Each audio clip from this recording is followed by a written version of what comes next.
Hello, my friends, and welcome back. Thank you very much for being with me again today. I would like to share with you two assessments, life assessments, changes that I think will occur in the near future. I think the processes are ongoing as we speak. This is just a personal assessment, a personal observation, and it has to do with two things.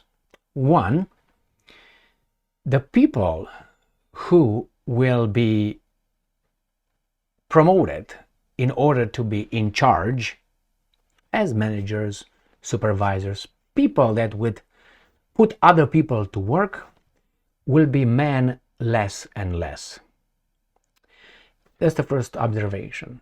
And the other one is people who will be promoted to make sure that the guys are working will not be the hardest people that were when they were working at the lowest level.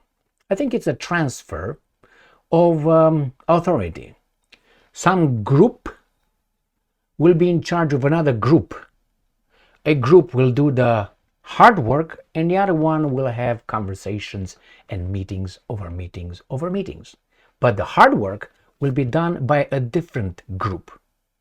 And I think that that group will be a group who will be the hands-on group. Like, for instance, people in construction, people in main manual labor, in the military.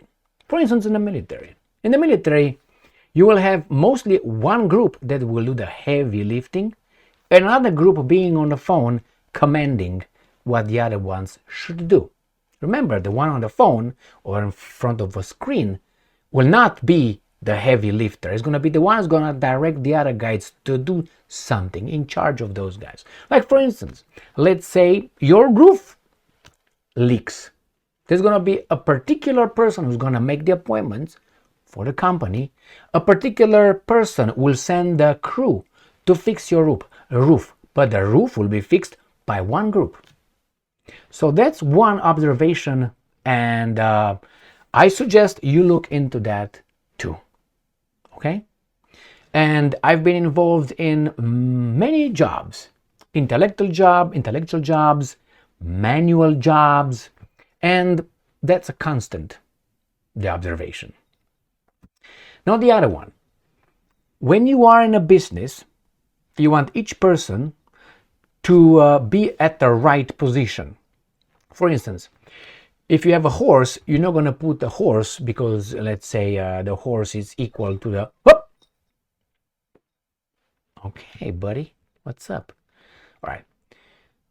I saw him wandering around. So you want to put each person where it belongs, where that person belongs, where you think you're going to get the most profit. Therefore, if you have a lazy person, let's say is not going to work, is not going to, but makes other people work for him, that's a good supervisor for you. Now, a person who works hard, does the job very well, you don't want to lose that person and put that person in an office or somewhere where he's going to put others to work, managerial position, skills, analytical, detail-oriented, okay? You don't want him because you're going to lose a hard, perfect laborer. But that person will most likely be a laborer all his life, regardless how hard he works, how smart he is. You're going to have other people who know how to put that guy to work over there. You're going to use others. I know that from direct experience. I saw people who, for instance, I'm going to give you one example. I can give you many examples. Look, for instance, in my capacity as an investigator, obviously I was with other investigators, with supervisors, with program directors, and with the directors or director, and then with the governor. And you see the proportion between, let's say, men and women in the field. And then you see the proportion underrepresented of men, underrepresented representation of men in the supervision echelon. Okay, no problem. And then you see it, if you divide it by race, you get in deeper shit also. But they all talk about equity, diversity, and inclusion, where actually they're overrepresented. Two groups, overrepresented. That's one thing.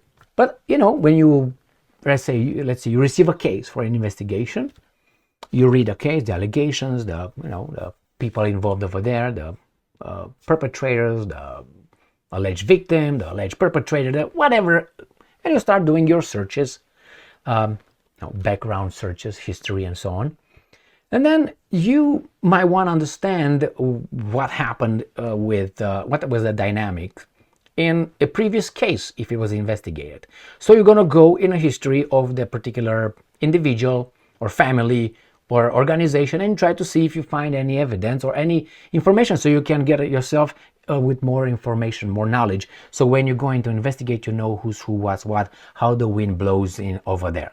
So when you do that, obviously you pull out other investigations from the past who were investigated, completed by some that now are your supervisors. That's exactly what I had to do.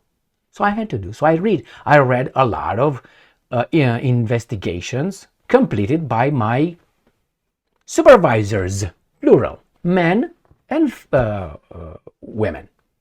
And I read it and I realized those guys are baboons. They confirmed to me that as investigators, they were tards, but they became supervisors. As supervisors, they knew what to tell you, what to do, but they were not good as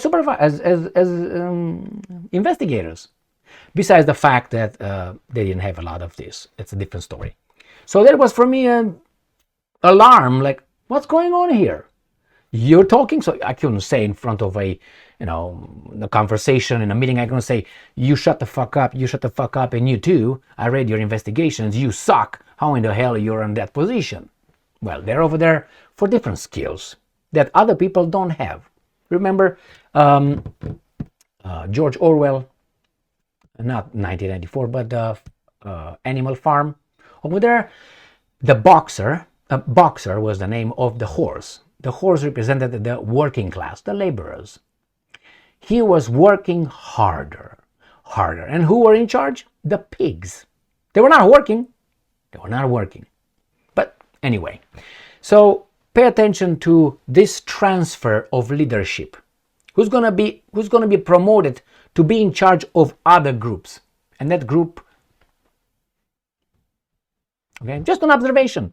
I'm not saying that's exactly how it will be, but my observation was that make me predict the future. And I see it in the military as well. You see a lot of things promoted just because.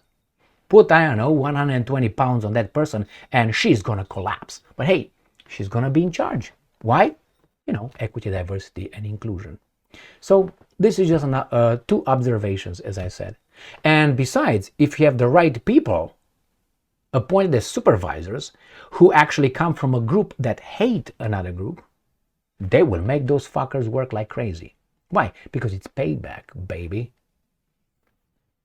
Think about that one. Think about it. They will gladly make you work. That happens in security forces, in the military. That happens.